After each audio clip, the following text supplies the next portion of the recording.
Now we are going with our, to begin with our first keynote speaker. Please, Selina, I don't know if you want to speak, maybe CD, yes, because could be tiring. And first of all, it's a real pleasure and an honor for all of us to have Selina Todd from the University of Oxford. She's a professor of modern history there, and among many publications I want to recall here: Young Women, Work and Family in England, 1919-1950, and then also The Rise and Fall of the Working Class, 1910 and 2010, with the numbers I always go. And she's currently finishing a history of social mobility in modern Britain, which will be published, I think, this year, here.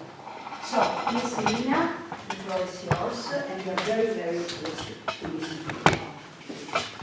Thank you very much indeed for the nice introduction, and thank you for the invitation. I'm really pleased to be here. It looks like a fascinating conference, an incredibly interesting program. I can only apologise for my parochialism compared to most of the people in the room today. I'm so aware of being from a country that is about to leave the European Union, of only being fluent in one language, and my research, as the introduction points out, is very much focused on Britain. So that may mean that some of what I talk about over the next 45 minutes is not particularly relevant to the Adriatic, but I hope that that might provide us with food for thought about what is it specifically to do with the geopolitical, social, cultural transitions that occur in this region that makes it so unique. And I hope in other ways there will be some overlaps and some points of common experience. In particular, looking through the papers and the Irene results to date, the kinds of commonalities that strike me are the role of the state in post-war transitions, which is huge in Britain, the way in which the end of both world wars enables powerful people, whether politicians or employers or others, to construct new kinds of narratives about women's role, and the extent to which those are widely accepted or contested by particular groups. I also today want to consider the ways in which our existing models of work and militancy fit or don't fit the experience of women, and the ways in which we might, as scholars, begin to disrupt or enlarge those categories in various ways. I should say that much of the research that my paper today is based on comes from oral history, where I'm talking about women's experiences in particular. I also use labour records and demography and so on. But in thinking about how to access women's experiences here, no problem. In thinking about how to consider women's experiences, one of the sources that I've found very useful are personal testimonies, whether oral histories conducted today or autobiographical accounts which have been published or lie unpublished in archives across the UK. And again, I hope that might be something that comes up over the next couple of days. Is how do we access women's experiences, particularly those groups who did not exert much power in the past. So I'm going to think first briefly about the post-First World War years, and then at slightly more length about the years following the Second World War. One of the things that's very striking in Britain after the First World War is that the proportion of young single women in the workforce in the UK increased quite dramatically. And in the past, I think before the rise of women's history over the last 30 or 40 years, that was always seen as a triumph, the idea of more women going into the workforce. And it's something that I've tried to question in my own research by looking at the reasons why women enter the workforce in such large numbers. In Britain, one of the striking things about the work that women went into is that the single largest group of women workers after the First World War were domestic servants. And in fact, the proportion of young single women who were employed as servants increased between the end of the First World War and the middle of the 1930s.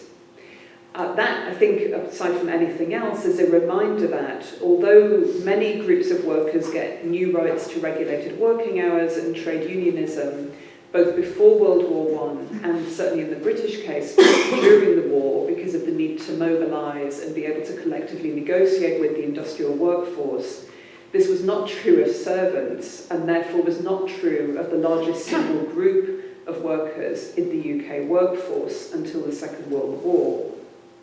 Servants were not unionised, and because of their relative isolation, most were employed in private households which employed maybe one or two servants. They had no collective bargaining power. They also had no government legislation governing their working hours or their working conditions or holidays.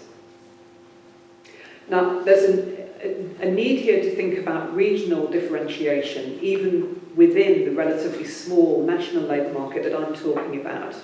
Domestic service was an especially large employer in rural districts and in those regions that were particularly hard hit by economic recession, which in Britain began after the First World War and really continued and then was exacerbated after 1929. By using personal testimonies, I've been able to show that families made very hard decisions about which children should go into work and into what kinds of work. And certainly for most families, most working class families, entering the workforce was no kind of liberation for women, quite the reverse. In areas where adult women tended not to work outside the home after marriage, such as mining districts, which in the UK provided very little employment for older women, daughters were less likely to be granted an extended education than sons were. There simply wasn't the money or the rationale for investing in those daughters. However, rather than seeing this as a kind of cultural gendered norm, I think we have to understand it as an economically motivated pattern, because in other regions the pattern was reversed. We know that across Europe, areas where women worked in textiles tended to be characterised by higher female trade union rates and also by more social equality within households, and Britain was no exception. So in northwest England, domestic service employment was very low because it was possible for women to find more skilled employment in the mills and increasingly to go into office work. As a result, daughters were more likely than sons to stay on at school into the secondary level during the 1920s and 1930s. So what I'm trying to do here is to sort of disrupt an older idea that there's a kind of working class tradition of giving sons and husbands more resources than daughters. It is certainly the case that women's position as a result of their biological sex, of being actual or potential mothers, did very much structure the way in which they were treated by households and families. Nevertheless, this did vary according to region, and as we'll see, the kinds of changes which occurred in the UK labour force during the interwar period did open up new opportunities for some young women in terms of education as well as in terms of employment and financial independence. As well as thinking about family strategies, we do need to consider the wider political context in the UK, and this is something that I feel quite passionate about, having trained as a social historian. I didn't necessarily think too much about high politics in the early years of my research on this topic. One of the great things about working at Oxford is that I'm surrounded by political historians who was in government and what were they doing. And of course, these are very, very important questions. And I think meshing together the history of politics, with social history, is something which is clearly being done in this network, and I think we really need more of in European history. In the UK, the right-wing Conservative Party dominated governments throughout the period between the two world wars. And they definitely made attempts to limit women's economic opportunities. So in the early 1920s, for example, their primary and initial response to rising unemployment was to make it illegal for single women to receive unemployment benefit if they refused to take a domestic service job, even if that job meant them leaving their family home in order to move to a different region. This, of course, is very striking because in the UK, as elsewhere in Europe, unemployment in the 1920s and 1930s hits older men far more than it hits younger women. So this is in no way a kind of a coherent strategic response to unemployment. Rather, it's very much part of a bigger political attack on women's working rights and an attempt to blame high interwar unemployment on women's work rather than accepting the fact that it was to do with structural changes in the workforce as a result of the First World War. Government policy did, however, also indirectly influence the decline in domestic service as women's largest employer, which occurred in the UK from the mid-1930s. During the 1930s, and particularly in southeast England and particularly around London, which has always been a very, very different kind of labour market to elsewhere in the UK, you see the rise of light manufacturing and the kinds of assembly line production that we now associate with the kind of mass consumer goods of the mid-20th century. The employers who instigated these new industries were very keen on using cheap workers. They were also very keen to use workers with no history of trade unionism. It's worth noting that during the First World War, British industrial workers won new trade union rights, and this was particularly significant for older male workers in heavy industry on which the war effort depended. They retained some of their power after the First World War, and it's very significant that despite the fact that the rise of the new industries, the manufacturing industries, was advertised as a way of ending unemployment, in fact, the employers in those industries had no intention of using older male workers. They very much wanted to use cheaper boys and girls in their teens or, in some cases, early 20s. They were very much supported in this by the government. The government created a scheme of forced migration from northern England to southern England to enable employers to have these cheap workers, and made sure that the workforce was cheap by subsidising employers, by instituting, for example, hostels where these young workers could live. So the main scheme that was meant to reduce unemployment in the 1930s, this forced migration scheme, actually had very little impact on older men. The single largest group of workers who were forced to migrate were once again young single women, some of whom went into domestic service, but many of whom went into these assembly lines. What we see going on in the 1930s is a conflict between two different segments of the middle class in the UK.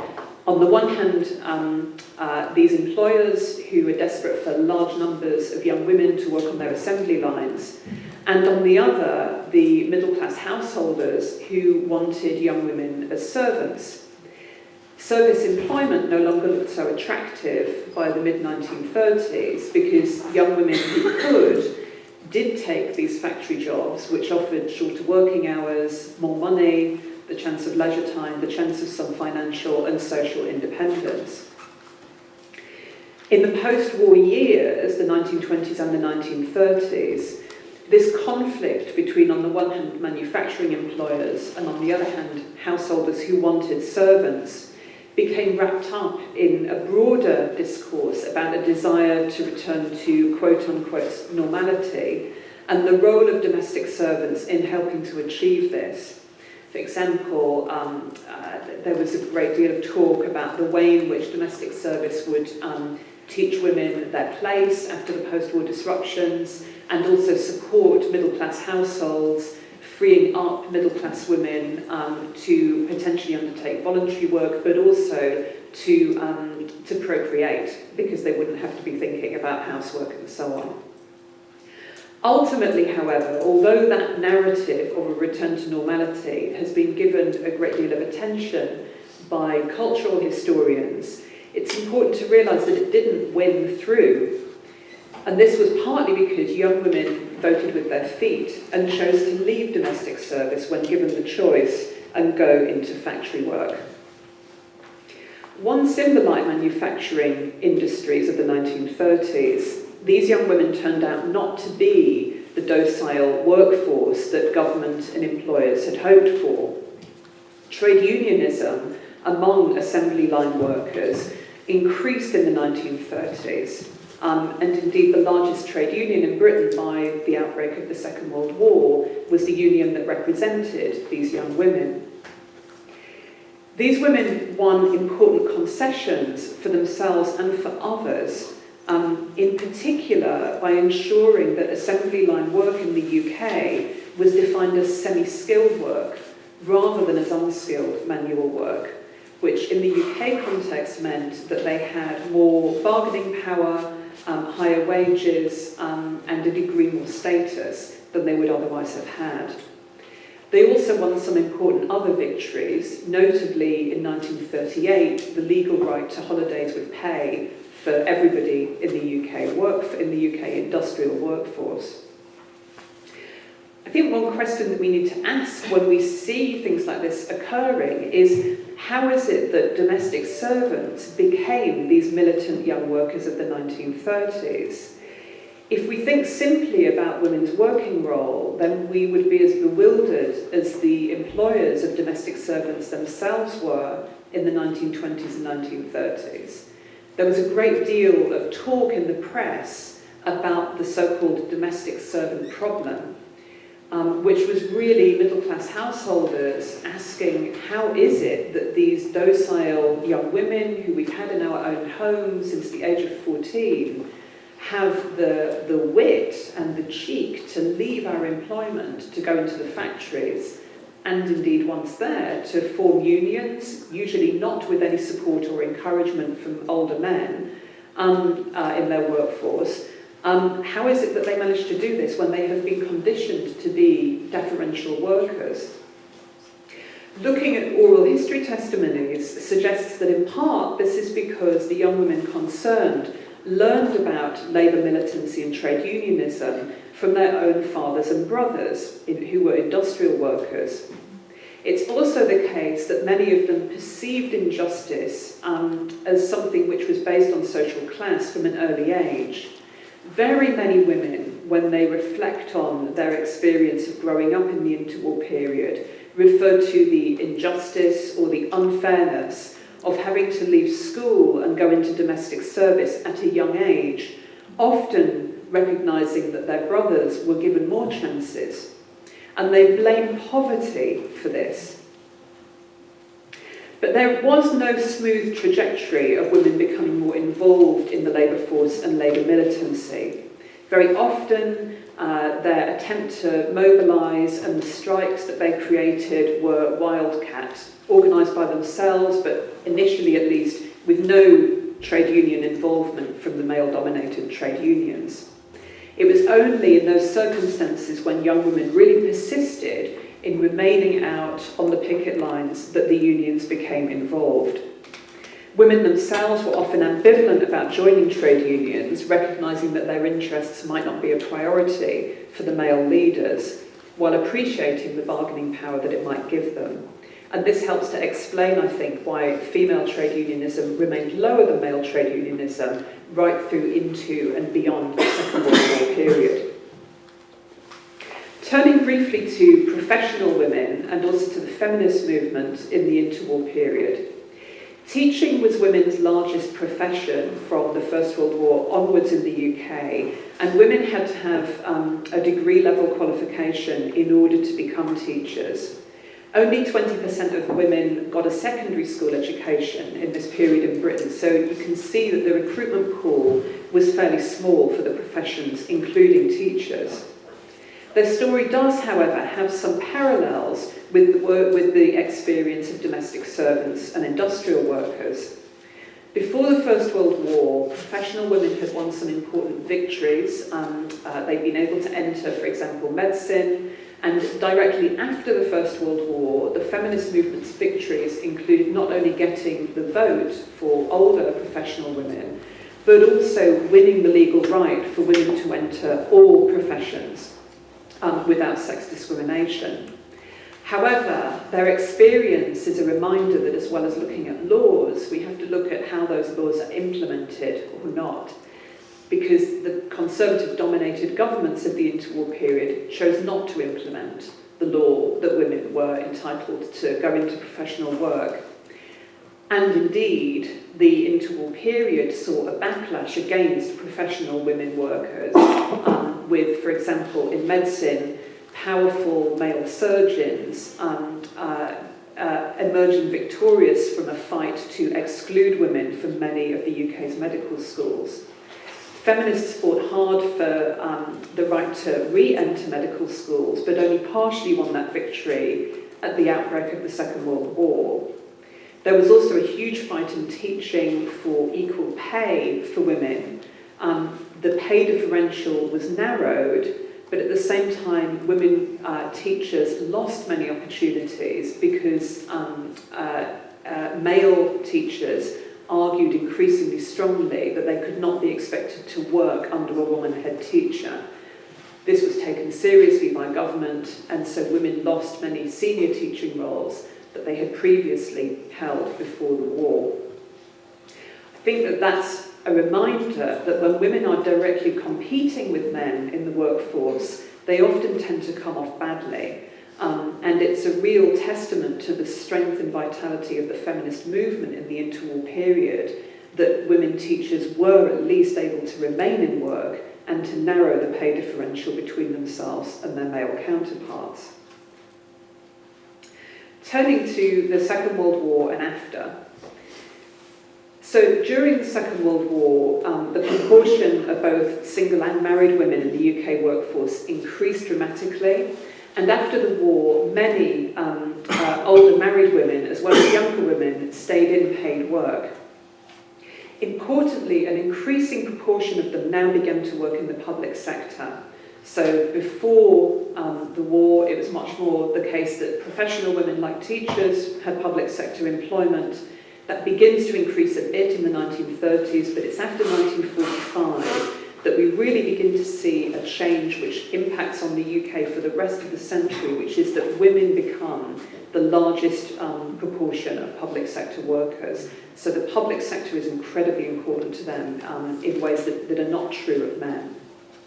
In 1945, a Labour government was elected on a landslide, partly by the votes of those women who had deserted domestic service in the 1930s and now had the vote for the first time. Labour was committed to full employment as well as to a hugely expanded welfare state. And that was to be very important for women because the commitment to expanding employment and to expanding new sorts of jobs meant that new opportunities for white-collar and professional work began to increase in the 1940s and particularly the 1950s and 1960s.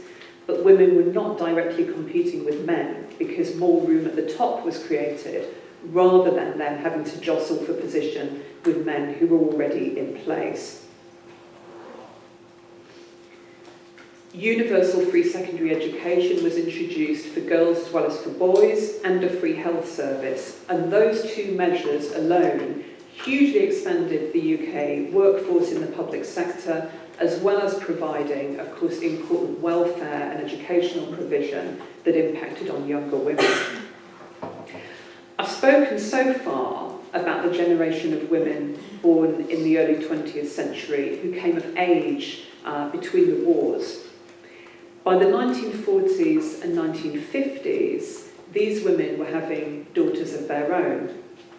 That mother-daughter dynamic, I think, is very important for us to consider as we think about what happened to both of these generations in the decades after the Second World War. And that kind of sense of thinking about women as generations, and to what extent we can do that, is one that I'd really love to see us considering as scholars of women's history. In some cases, such as the relatively settled case of the UK post-Second World War, no invasion, no huge political dislocation, thinking about discrete generations really makes sense. One experiences both world wars, one is born during the Second World War. It may not make such great sense in other parts of Europe, and certainly my own work on social mobility, thinking about the UK in the later 20th century, it makes very little sense. People who were born from the 1970s onwards tend to have very similar experiences because all of them are growing up through neoliberalism. But returning to these two generations, the generation who are becoming mothers in the post-war period and the generation who are daughters in that period. Thinking about the daughters, after the Second World War, the proportion of young single women in the workforce didn't increase in the way that it had after the First World War. In fact, by the 1950s, the proportion of daughters, by which I mean the young women between the school leaving age of their mid-teens and their early 20s, the proportion of them in the workforce is actually beginning to decline quite rapidly. This is partly due to welfare state action. The school leaving age was raised from 14 to 15 in 1948. It's also because the standard of living in the UK rises, particularly strongly for working class families, and so those families have less need for juveniles' earnings. There's also, in the post-war period, much more incentive for daughters to remain at school longer because they have access to better jobs if they can get some qualifications. By 1960, office work is women's single largest employer in the UK, quite a change from the 1920s. That's explained both by the expansion of state bureaucracy and by the expansion of private industry. Women's dominance of new and expanding forms of clerical work demonstrates, as I've said, that they did best when they were able to access entirely new opportunities in the workplace. But the changes in these young women's experiences are not entirely explained by structural economic change or by state intervention. People, women, made these changes happen. They weren't inevitable. Very often, scholars talk about working class post-war affluence as if it was conferred on working class families by full employment and the welfare state. But in fact, if we look closely at the economic history of the post-Second World War years, we find that most families continued to have to rely on more than one wage earner, particularly if they were to consume the new goods such as radio and television, and take advantage of home ownership, as many wanted to do. So the reduction of young women in the workforce was partly explained, in fact, by more married women going out to work. Oral testimonies show that both fathers and mothers wanted to give their children a better life than they had had, and believed that this meant allowing them to remain in education and, vitally, to escape the rigours of the workplace for as long as possible. Mothers in particular were extremely keen on this. Their own experience of poverty and domestic service made them very committed to wanting their children to get a better future. They went out to work in part to keep their sons and daughters in school and to provide books, toys and holidays for them. As a result, married women's labour force participation increased during the 1950s and 1960s. Those who had managed to get a secondary or university education before the Second World War now found it possible to get teaching work due to an expansion in secondary education. Others were able to take up more professional roles such as nursing and social work. Working class women who hadn't had those educational opportunities tended to go into factory work, often part-time, which expanded in the 1950s. Again, many of these opportunities were brought about through an expansion in employment rather than women competing directly with men. This challenges, I think, the older notion that that the post-war period and a desire for a return to normality led to women being forced back into the home, or indeed wanting to return to the home in large numbers. It's also a reminder that the kind of Cold War narrative, which we're perhaps particularly familiar with in thinking about West Germany or about the United States, even more so, which emphasised women as housewives against the women worker of the Soviet bloc, was not as prevalent in the UK as in certain other parts of the West. Nevertheless, it did have some impact. The dominant political narrative of women in the 1950s represented them primarily as wives and as mothers. Government reports and surveys, like much of the media, often entirely ignored the fact that women were going out to work in large numbers and that the economy relied on this. Increasingly in the 1950s, married women's work was treated as a social problem that might lead to juvenile delinquency. If it was ever acknowledged, it was simply acknowledged as something that women were doing in order to selflessly work for the good of their families. Now, as I've tried to show, those married women who went out to work certainly did do so in order to help their children. But they were doing so from a sense of discontent and dissatisfaction with their own lives, which they communicated to their daughters in particular. We know this because a raft of feminist autobiographies published from the 1980s by women from a range of social backgrounds, such as Carolyn Steedman and Sheila Rowbotham, tell us how very powerful the messages that these daughters got were about the fact that their mothers did not see either factory work or housewifery as something that they wanted for their own children. These stories, I think, were highly influential on younger women like Steedman and like Sheila Rowbotham, and helped to explain why some of their generation went on to become the second-wave feminists of the 1970s.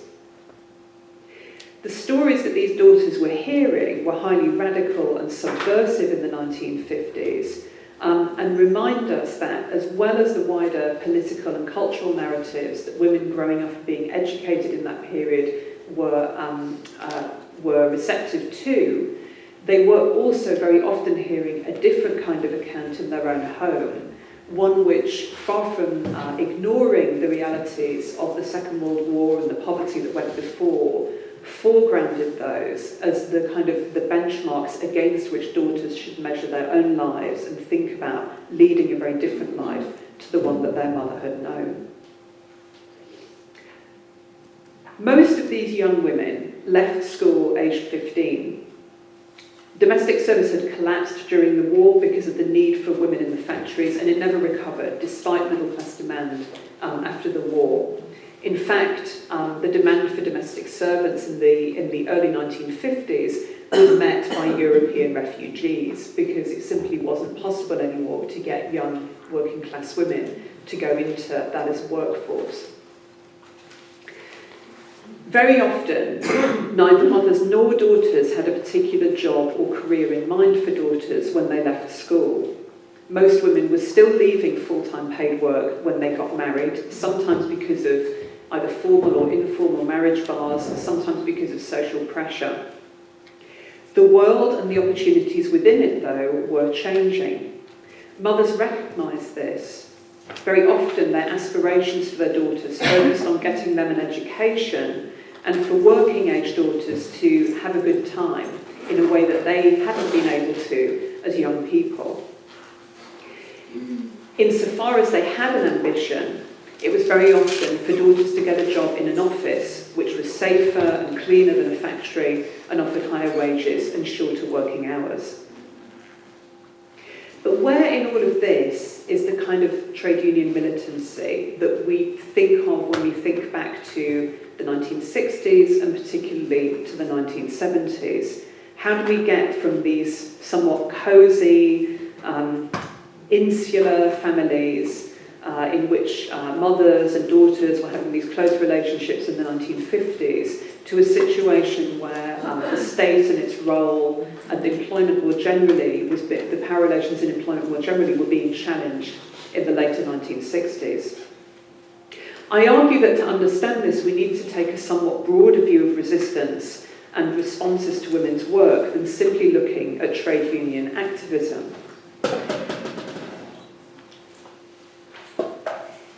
It's the case that in the 1950s, as I've tried to suggest, the kind of political narratives about women's work and also the opportunities for women to enter work encouraged fairly individualistic responses to negotiating one's way through society.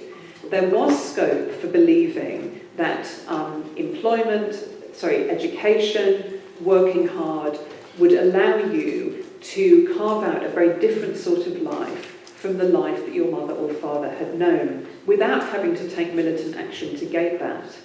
It's also the case that there's a very prevailing political ethos in the UK in the 1950s and early 1960s, which presents labour militancy as something which is happening in the Eastern Bloc, or as something which is associated with the pre-war days of poverty and isn't needed in this post-war affluent era. That's highly powerful. It's certainly something which was picked up by social scientists at the time, in Britain as in other Western European countries and as in the US. The 1950s sees the rise of a new kind of social science which is focused on the sociology of community. It depicts and discusses women primarily as mothers and wives and as guardians of community on the new post-war housing estates as well as in the older inner-city neighbourhoods in which they lived. All of this suggests that Britain is a very peaceable and stable country in which militancy is just not needed anymore. But that focus on political narratives of stability and on neighbourhood and on community leads to a neglect of some important aspects of life, and particularly women's lives, in the post-war social science that I've just described, and I think later in particular schools of historiography. One central aspect of life which is entirely ignored by post-war social science is work.